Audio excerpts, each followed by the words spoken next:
जय गुरु जी, नमस्कार। आज के सत्संग में बहुत ज़्यादा इम्पॉर्टेंट मैसेज है। हम लोग जब गुरु जी से कुछ मांगते हैं और वो विश हमारी पूरी होती है, हम गुरु जी का शुक्राना नहीं करते। बहुत सारी बार ऐसा होता है कि हम शुक्राना करना भूल जाते हैं, या तो कोई ना कोई बहाना बनाकर हम उसे टाल देते हैं। गुरु जी ने अपने डॉक्टर से एक बार बोला था कि डॉक्टर, संगत तो ऐसे है, इतने नाशुक्रे हैं ये लोग अपना काम करा लेते हैं और शुक्राना करने तक नहीं आते। गुरु जी की सिर्फ इतनी सी एक्सपेक्टेशन है कि अगर हमारा कोई काम हो जाए तो उसके बाद एटलीस्ट हम गुरु जी का शुक्राना तो करके आएँ, चाहे बड़े मंदिर जाएं, डुगरी जाएं, या जिस भी रूप में करना चाहें।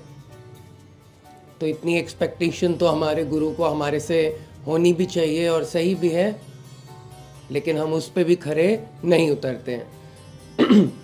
सत्संग आप सुनिए, बहुत ही ज़्यादा इम्पॉर्टेंट मैसेज है आज के सत्संग में।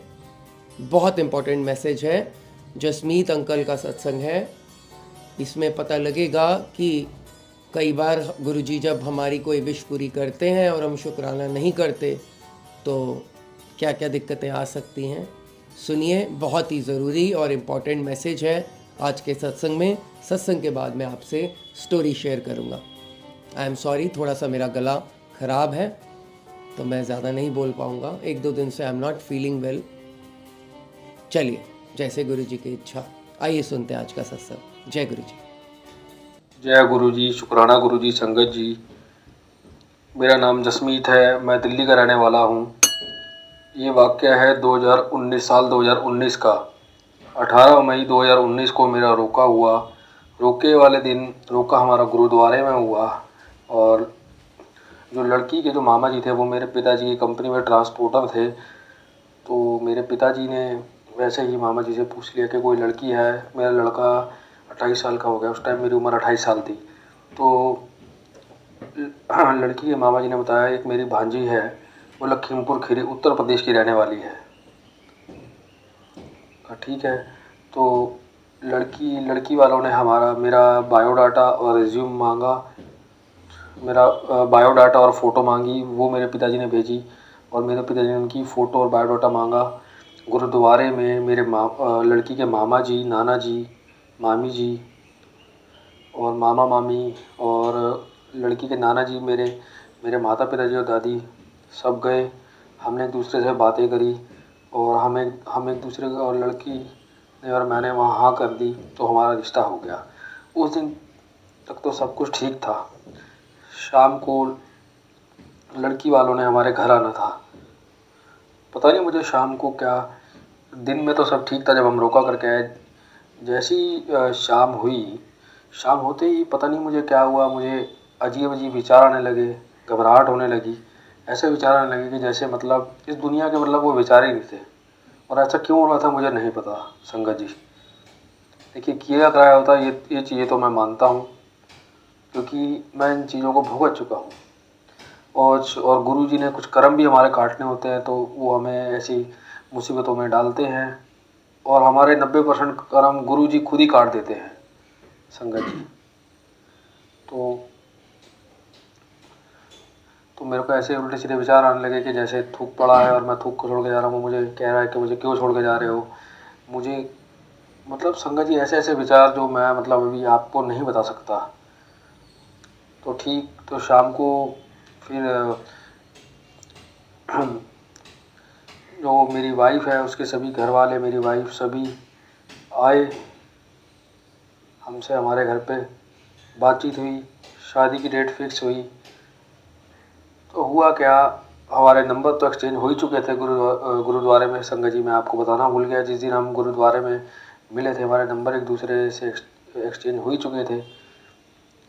तो मेरे जीवन में कभी स्कूल टाइम में या कॉलेज टाइम में मेरी कोई गर्लफ्रेंड नहीं थी। तो उस पे अपनी वाइफ पे, जो अभी मेरी वाइफ है, उस पर इम्प्रेशन डालने के लिए मैं उससे रोज़ रात को बातें करता था, लेट नाइट तक, 12-12 1-1 बजे, नए नए टॉपिक पे, कुछ अलग अलग टॉपिक्स पे। और मुझे सुबह 7 बजे उठना होता था और मेरे को उस टाइम मैं पॉलिसी बाज़ार गुड़गांव में जॉब कर रहा था, जो कि और उस टाइम मैं दिल्ली में रहता था नेहरू नगर में। और मेरा ऑफिस जो है मेरे घर से 30 किलोमीटर की दूरी पे था और मैं सकेत तक फादर छोड़ देते थे जब वो होते थे। जैसे वो आउट ऑफ ट्रिप हैं तो फिर मेरे को 2 मेट्रो पकड़ के चलना पड़ता था, मतलब मुझे 1.5 घंटा लग जाता था अप डाउन होने में। तो डेली लेट नाइट बातें होने होती थी और सुबह उठना भी होता था। इस चक्कर में क्या हुआ संगत जी, मेरी नींद नहीं पूरी हुई। और आप जानती हैं रात की नींद पूरी नहीं होती तो पूरा हेल्थ पे, मेंटल हेल्थ पे फ़र्क तो पड़ता ही है। तो मुझे पड़ा, मेंटल हेल्थ पे मुझे फ़र्क पड़ा और मेरे काम में, परफॉर्मेंस में भी मुझे बहुत फ़र्क पड़ा। तो प्राइवेट कंपनी आप जानती हैं संगत जी, प्राइवेट कंपनी में कितना टाइम, 5 महीना 6 महीना देखते हैं परफॉर्मेंस, अगर नहीं परफॉर्म कर पाता उसके बाद नमस्ते कर देते हैं। तो संगत जी मैं परफॉर्म भी नहीं कर पा रहा था उस टाइम, मेरी मेंटल हेल्थ भी ख़राब हो रही थी, मेरे को विचार भी आ रहे थे। तो जून में मेरे जो मैनेजर हैं उन्होंने हमारे सुपरवाइज़र को बोला भाई इसको निकालो। उस टाइम मेरी भी इच्छा हो रही थी कि मैं रिज़ाइन दे दूँ क्योंकि मेरी मेंटल हेल्थ बहुत ख़राब हो रही थी। तो मेरे मैनेजर ने मेरे सुपरवाइज़र ने रिक्वेस्ट की सर और मौका दीजिए, बट मैनेजर मुझे नहीं रखना चाह रहा था। तो सुपरवाइज़र मुझे एचआर के पास ले गया। एचआर को मैंने सारी ऐसी ऐसी प्रॉब्लम बताई कि भाई मैं रोज़ रात को जो है लेट नाइट बातें करता हूँ, मेरी नींद नहीं पूरी हो रही और मैं लड़की, और उस टाइम क्या था मैं संगत जी सभी प्रकार के मतलब नशे भी करता था, मतलब सिगरेट वगैरह और चैनी कैनी। तो जिस दिन हम रोका हुआ था उसके एक दिन बाद अपनी वाइफ को मैंने बता दिया था कि मैं सब करता हूँ, वो मैंने छोड़ा भी, एकदम से छोड़ दिया था। तो एकदम विड्रॉल सिम्टम्स भी होते हैं अगर आप कोई भी चीज़, कोई भी नशा छोड़ोगे तो शायद एक ये भी कारण हो सकता है संगत जी। तो मेरा फिर सुपरवाइज़र जो है एचआर के पास ले गया, एचआर ने प्रॉब्लम पूछी, मैंने बताई, तो फिर मेरी जॉब छूट गई। हालांकि वो सैलरी वगैरह और सर्टिफिकेट मुझे उन्होंने पूरा दे दिया एंड ऑल द बेस्ट, मुझे एचआर वालों ने विश किया। ठीक, मेरी जब जॉब छूटी तो फादर ने बोला अभी कोई बात नहीं, तुम 1 महीना रेस्ट करो, उसके बाद जॉब ढूंढना। फिर 1 महीना हो गया, जून 2019 में मेरी जॉब छूटी, जुलाई 2019 तक मैंने रेस्ट किया पूरा एंड तक। अगस्त में मैंने फिर एक कंपनी में जॉब ढूंढी। जब मैं इंटरव्यू के लिए गया तो मतलब मेरा मेरा घर पे मैंने अपने दोस्त को फ़ोन करके बुलाया था कि भाई तू आ जा, और मैं उसे कहता था कि यार एक पिस्तौल का इंतजाम कर दे। उस टाइम मेरे माइंड में सुसाइडल थॉट्स आ रहे थे। तो बोला, घर आके बात करते हैं, मुझे बहुत समझाया कि भाई मैं तेरा दोस्त हूँ, मैंने उसे कहा मैं तुझे इतने पैसे दूंगा, तू मुझे गोली मार दे। वो कहता मैं ऐसा नहीं कर सकता और ये फ़ोन पे करने वाली बातें नहीं हैं, तू भी फंसेगा और तू तो खैर क्या ही फंसेगा, मुझे फंसवाएगा। तो वो मेरे घर आया तो जिस दिन मेरे को इंटरव्यू के लिए जाना था अगस्त में, तो मैंने कहा मैं अकेले इंटरव्यू नहीं जाऊंगा। तो मेरी मम्मी बोली कि तुम दोनों साथ चले जाओ इंटरव्यू। तो मेरे साथ गए इंटरव्यू देने, उसने मेरा फॉर्म भी भरा। तो फॉर्म भरा, जब मैं इंटरव्यू दे रहा था उस टाइम भी पता नहीं मेरा कैसे क्लियर हो गया, मैंने तो कुछ बोला ही नहीं था इंटरव्यू में। उन्होंने पूछा कि भाई आपको ये नॉलेज नहीं है तो आप क्या करेंगे। मैंने कहा मैं सीख लूँगा। तो किसी तरीके से मेरा इंटरव्यू क्लियर हो गया। और उस टाइम भी जब मैं कैब में इंटरव्यू के लिए जा रहा था तो मेरा बहुत दिमाग घूम रहा था, मतलब मुझे उल्टे सीधे विचार आ रहे थे। तो पॉलिसी बाज़ार में भी जब मैं था तो मेरे साथ एक लड़का था, मेरा कलीग था, मैंने उसको बताया मेरे को उल्टे सीधे विचार आते हैं। वो बोला जब तेरी शादी हो जाएगी सब ठीक हो जाएगा। मैं अपनी माँ को भी कहता था। मेरी उस टाइम, उस दौरान पॉलिसी बाज़ार में जब मैं काम करता था मैंने झाड़ा भी कराया, मंदिर भी गया। तो कहीं से कुछ तो मेरी मम्मी को मैं बोलता था, बेचारी वो भी परेशान होती थी मेरी बातें सुन के, ये कह रहा है कि मेरे को विचार आ रहे हैं, विचार आ रहे हैं।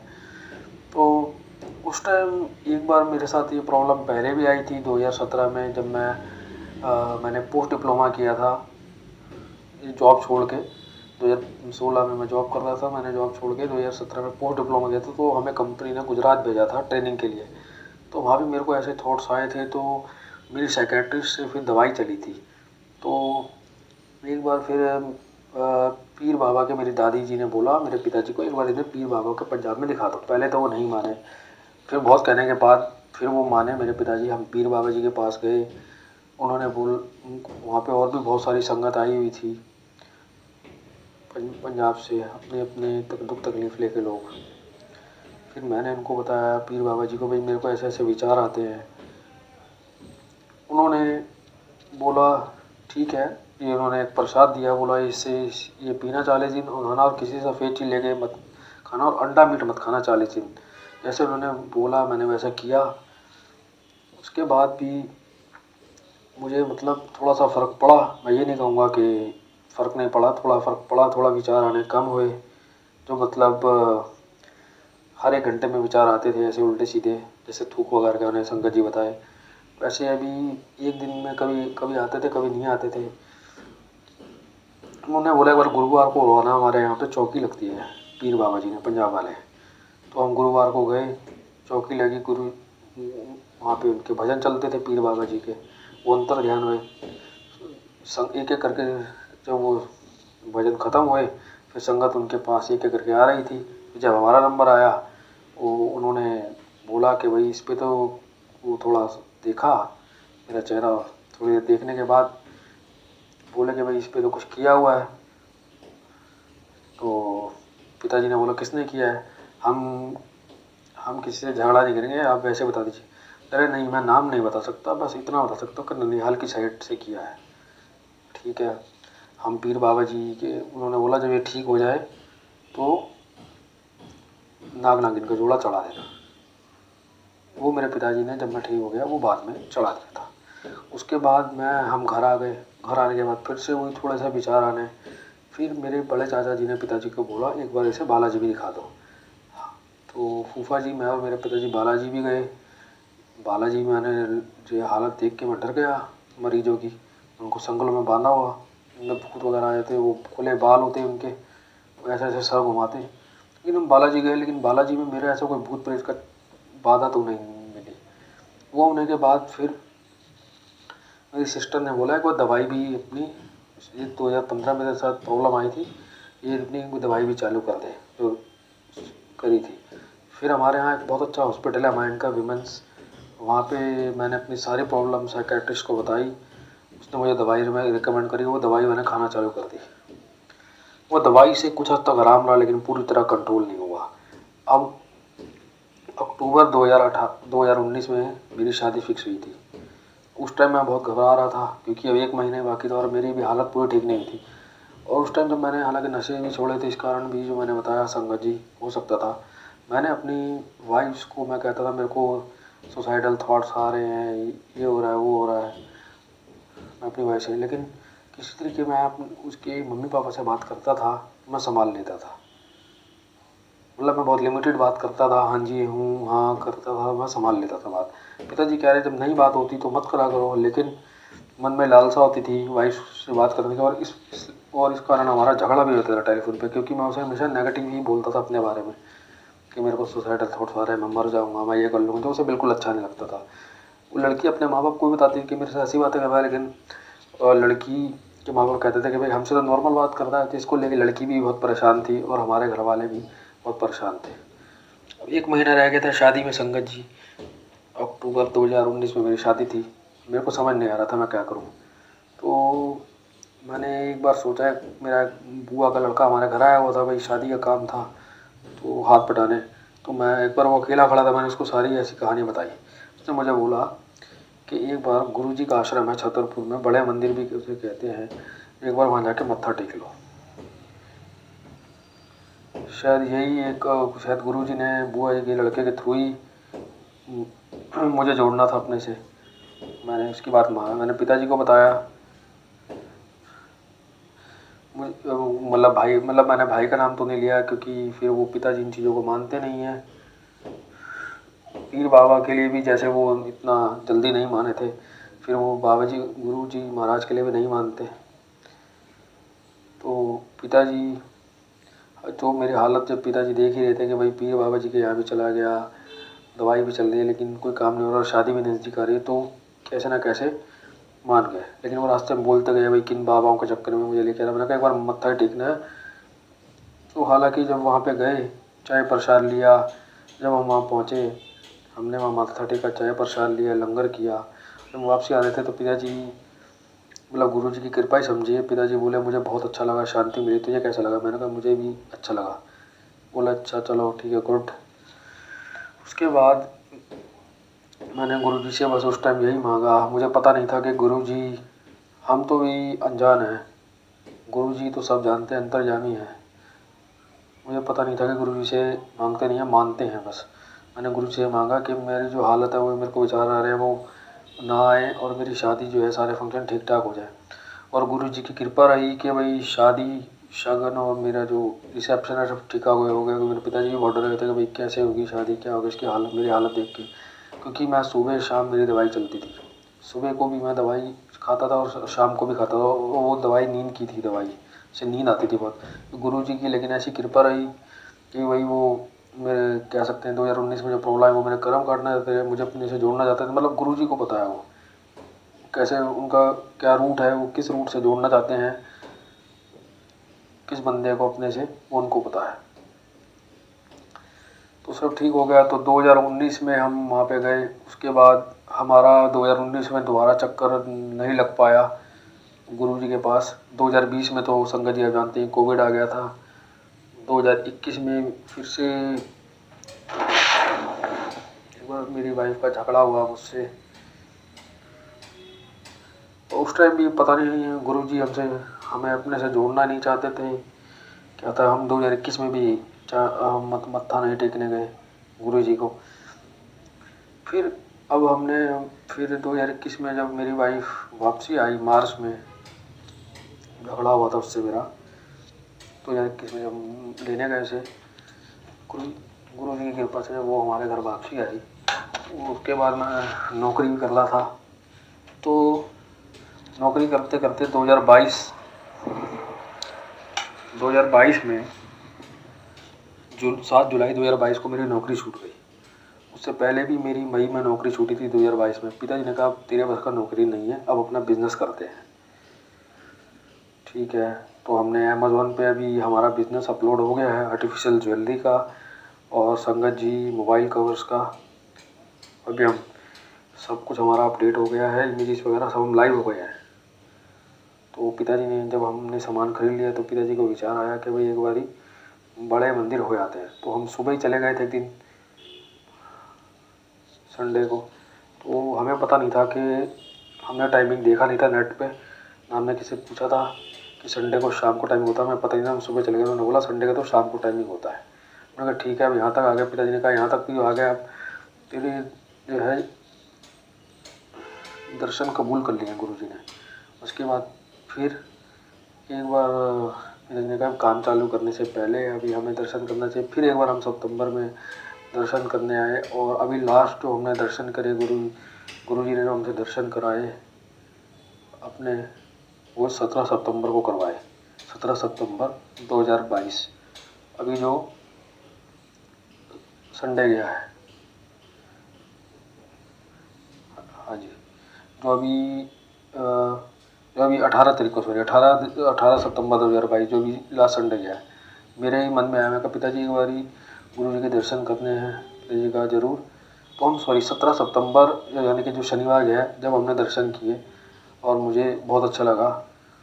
तो ऐसे हमारी जर्नी स्टार्ट हुई गुरु जी से। और गुरु जी के लिए मतलब कुछ भी असंभव नहीं है। बड़ी से बड़ी मुश्किल हो, वो आपकी हर मुश्किल को, प्रॉब्लम को सॉल्व कर देते हैं, आपकी लाइफ को सरल बना देते हैं। बस इतना ही कहना है संगत जी से कि गुरु जी का नाम लेते रहिए। जब भी आपको याद हो और जितना आप समर्थ हो नाम लेने में, उतनी बार नाम लीजिए गुरु जी का। और साथ में अपने कर्म अच्छे रखिए, क्योंकि आप कर्म खराब रखेंगे और गुरु जी के आश्रम में जाके मत्था टेकेंगे, संगत सुनेंगे, तो संगत का भी कोई फ़ायदा नहीं है जब तक आपके कर्म अच्छे नहीं होंगे। जय गुरु जी। जय गुरु जी, जय गुरु जी। थैंक यू अंकल, आपने अपनी पूरी जर्नी शेयर करी एंड बहुत ज़्यादा करेज चाहिए आपको इतना पर्सनल बातें बताने के लिए। लेकिन आपके इस सत्संग से बहुत ज़्यादा हम लोगों को भी शिक्षा मिलेगी, हम लोगों को भी रास्ता दिखेगा कि क्या करना है क्या नहीं करना है। एंड सॉरी, आपने सितंबर में भेजा हुआ था सत्संग और आज आया है चैनल पर, सॉरी फॉर दैट। बट चलिए, जैसे गुरुजी की इच्छा होगी, उसमें हम कुछ नहीं कर सकते। एक बात ज़रूर है, जो गुरुजी ने स्वयं अपने मुंह से ये शब्द बोले हैं अपने डॉक्टर को, सत्संग है ये, आप ढूंढिएगा गुरुजी के डॉक्टर का सत्संग तो उसमें आ जाएगा। तो अंकल ने, उन्होंने बताया था कि गुरुजी ने मुझे ये बोला, वो इंसिडेंट ऐसा था कि एक संगत ने गुरुजी से कुछ काम बोला जब गुरुजी फिजिकली गद्दी पे थे, चोले में थे। तो संगत ने कुछ काम बोला और वो काम हो गया और 1-1.5 साल तक वो संगत गायब हो गई। अब गुरुजी तो जानी जान है, उन्हें सब पता है। तो जब 1-1.5 साल बाद फिर उस संगत के ऊपर कोई मुसीबत आई, फिर दोबारा उनको गुरुजी की याद आई, then they went back to Guruji again. जब वो दोबारा गए गुरुजी के पास, उन्होंने तब भी शुक्राना नहीं किया। वो जाके अपनी नई समस्या बताने लगे। तो गुरुजी ने बोला, आंटी तेरा जरा काम सी हो गया है, जो तेरा मैंने पहले काम बोला था वो हो गया है जो तूने बताया था। तो संगत ने बोला, हाँ गुरुजी वो तो तब का ही हो गया था। तो गुरुजी स्माइल करके चुप हो गए। फिर जब वो आंटी चली गई तो गुरुजी ने अपने डॉक्टर को ये बात बोली कि डॉक्टर, इतनी माड़ी है कोई संगत, सारी नहीं, लोग शुक्राना करने तक नहीं आते, अपना काम करा लेते हैं और शुक्राना करने तक नहीं आते। 2 फूल ही तो ले जाने हैं, गुरुजी कोई ना पैसे मांग रहे हैं ना चद्दर चढ़वा रहे हैं, फूल भी ले गए ठीक है, नहीं ले गए तो भी ठीक है, कोई प्रसाद नहीं, कोई दक्षिणा नहीं, बस जाके मत्था टेक के आना है। अगर हम इतना भी नहीं कर पाते हैं तो वो हमारी ही गलती है, उसमें गुरु का कोई दोष नहीं है। और उसके बाद फिर मुसीबतें आती हैं, फिर दोबारा हमें गुरु की याद आती है। अब जब अंकल के लाइफ में फिर कोई इशू आए, तब वो 3-3 चक्कर लगा के आ गए बड़े मंदिर के। ऐसा ही होता है, uncle is not the only one, हम सब उसी गिनती में हैं।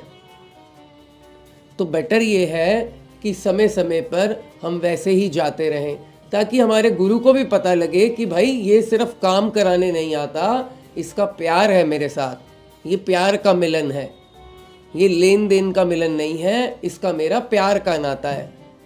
कोई काम हो या ना हो, जिसे हम सो कॉल्ड अच्छे दिन कहते हैं, ये अपने अच्छे दिनों में भी आता है और ख़राब दिनों में भी आता है। ऐसा नहीं है कि जब वक्त बुरा आता है तभी मेरे पास आता है, हमेशा आता है। तो इसका एहसास हमें अपने गुरु को भी कराना चाहिए। कुछ तो हम खुशी दें, बाकी हम क्या दे सकते हैं, कुछ भी नहीं। आई होप आपको सत्संग अच्छा लगा होगा। गुरुजी सत्संग ब्लेसिंग्स यूट्यूब चैनल पर आप हैं, मैं नितिन अंकल हूँ। रोज़ इसी तरह मैं आपसे पहले सत्संग शेयर करता हूँ, सत्संग के बाद एक छोटी सी मोटिवेशनल स्टोरी। अब मैं आपसे स्टोरी शेयर करूँगा। यदि आप भी अपना सत्संग शेयर करना चाहते हैं तो नीचे दिए ईमेल एड्रेस पर मुझे सत्संग भेजिए। जैसे गुरुजी की आज्ञा होगी, जब होगी, मैं आपका सत्संग शेयर करूँगा। आपको कैसे पता लगेगा कि आज आपका सत्संग आया है? तो मैं अपने इंस्टाग्राम पर, मेरा जो इंस्टाग्राम है नितिन अंकल दिल्ली के नाम से, डिस्क्रिप्शन में लिंक है, वहाँ जाकर आप ज्वाइन कर सकते हैं, फॉलो कर सकते हैं। मैं वहाँ पर सत्संग के बाद एक पोस्ट शेयर करता हूँ, उसमें संगत का नाम होता है, और अपने व्हाट्सएप पे भी स्टेटस में संगत का नाम शेयर करता हूँ। आइए सुनते हैं आज की स्टोरी। जय गुरु जी। किसी गांव में 4 दोस्त रहते थे। चारों में बहुत गहरी दोस्ती थी। वह हमेशा साथ साथ खाते पीते थे। जाति से चारों दोस्त ब्राह्मण थे। उनमें से 3 बहुत पढ़े लिखे थे, मगर चौथा दोस्त घर की समस्याओं से पढ़ नहीं पाया था, वह अनपढ़ था। वैसे वह बहुत ज़्यादा बुद्धिमान था, हर निर्णय विवेक से लेता था। अनपढ़ होने के कारण उसके तीनों दोस्त उसका हमेशा मजाक उड़ाते थे, लेकिन वह दोस्ती के कारण उनकी बात का कभी बुरा नहीं मानता था और हर बात को आई गई से टाल देता था। एक दिन चारों मित्र बातें कर रहे थे। बातों में बात निकली कि चारों में सबसे ज़्यादा बुद्धिमान कौन है। इस बात को लेकर बात बढ़ती चली गई। आखिर में चारों ने यह फैसला किया कि हम दूसरे राज्य में जाएंगे, वहाँ के राजा को जो खुश कर देगा वही चारों में सबसे ज़्यादा बुद्धिमान होगा। ऐसा निश्चय करके वह चारों दूसरे शहर की ओर चल पड़े। रास्ते में वह 3 दोस्त जो पढ़े लिखे थे अपने चौथे दोस्त पर जो अनपढ़ था व्यंग कसते रहे, उसका मजाक उड़ाते रहे, और वह चौथा बार बार मुस्कुराकर उनकी बात टालता रहा। 2 दिन चलने के बाद वह एक जंगल में पहुँचे। उस समय थोड़ा दिन ढलने वाला था, इसी कारण वहीं जंगल में रुकने का फैसला किया। मगर चौथा दोस्त इस बात से सहमत नहीं था। वह बोला, मित्रों, कुछ ही देर में अंधेरा हो जाएगा और हम जल्द से जल्द यहाँ से निकल जाना चाहिए। मगर उसके तीनों मित्रों ने उसका मजाक उड़ाकर उसे चुप रहने को कहा। तभी उनकी नज़र किसी मरे हुए जानवर पर पड़ी जिसका चमड़ा पूरी तरह से गल गया था, शक्ल भी पहचान में नहीं आती थी। तीनों मित्रों ने उस तरफ देखा जहां जानवर की हड्डियां पड़ी थी। हड्डियों पर एक नज़र डालने के बाद एक सुझाव दिया, क्यों ना हम राजा के पास जाने से पहले यह जांच कर लें कि हम में से सबसे ज़्यादा बुद्धिमान और विद्वान कौन है। दूसरे ने कहा, ठीक है, मैं इन हड्डियों को जोड़कर ढांचा तैयार कर देता हूँ। यह कहकर झट से उसने अपनी विद्या से, अपनी बुद्धि से हड्डियों को जोड़ दिया। तब पहले दोस्त ने उस ढांचे पर मांस, चमड़ी, नसें और खून पैदा किया और पीछे हट गया, क्योंकि वह ढांचा शेर के रूप में बदल गया था। उसी बीच चौथा, जो अनपढ़ था, खामोशी से उनकी हरकतों और बातचीत को सुनता रहा और देखता रहा। उसने उनके किसी भी कार्य में हस्तक्षेप नहीं किया।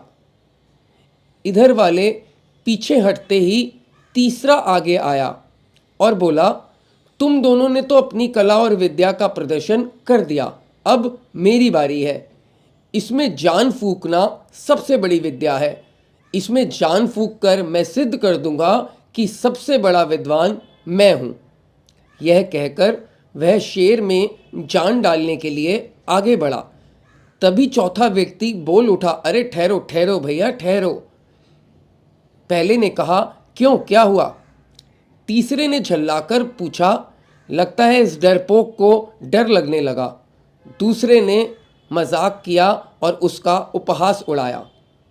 पहला बोला, ओ मूर्ख, तू चुप रह, दोबारा बीच में मत बोलना। तू अनपढ़ है, चुपचाप खड़ा रह और हमारी विद्या का कमाल देख। वह अनपढ़ व्यक्ति बोला, मगर भैया यह शेर जीवित हो गया तो हम सबको खा जाएगा। चौथे ने अपनी आशंका प्रकट की। तो पहला दोस्त बोला, चुप कर मूर्ख, तू तो ज्ञान को ही बेकार कर देगा। मैं तो इसे जीवित करके ही दम लूँगा। तीसरा घमंड से बोला। तब चौथे ने सोचा कि यह लोग शेर को जीवित करे बिना नहीं मानेंगे। शेर जीवित होते ही हम सबको मार डालेगा। इसलिए वह अनपढ़ व्यक्ति अपना बचाव करने के लिए पेड़ पर जा चढ़ा। उसे पेड़ पर चढ़ता देखकर उसे डरपोक कहते हुए उसके बाकी दोस्त उस पर हंसने लगे। चौथे ने मन ही मन में सोचा, इसी को कहते हैं विनाश काले विपरीत बुद्धि। जब नाश मनुष्य का आता है, पहले विवेक मर जाता है। तीसरे विद्वान ने अपने विद्या से शेर को जीवित करने के लिए मंत्र पढ़ने शुरू किए। कुछ देर में शेर दहाड़ता हुआ उठ बैठा। शेर ने अपने सामने 3-3 मनुष्यों को देखा तो उसकी जीभ पर पानी आ गया। इधर जीवित शेर देखकर उन तीनों दोस्तों की हालत बहुत खराब हो गई। यह सब तमाशा चौथा दोस्त ऊपर बैठकर देख रहा था, जिसने उनको शेर जीवित करने से मना किया था। वह तीनों भागने की कोशिश करने लगे, मगर शेर ने उन्हें भागने का मौका नहीं दिया। उसने एक को पंजे से दबोचा, दूसरे को धक्का देकर गिरा दिया और तीसरे को सीधा अपने दांतों में जकड़ लिया। कुछ ही देर में वह तीनों को खाकर घने जंगल की ओर चला गया।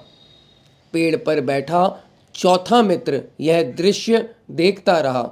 शेर के जाने के बाद वह अपने बचपन के मित्रों की मृत्यु पर विलाप करने लगा और सोचने लगा कि काश इन दोस्तों ने मेरी बात मान ली होती तो यह लोग आज शेर का शिकार नहीं बनते।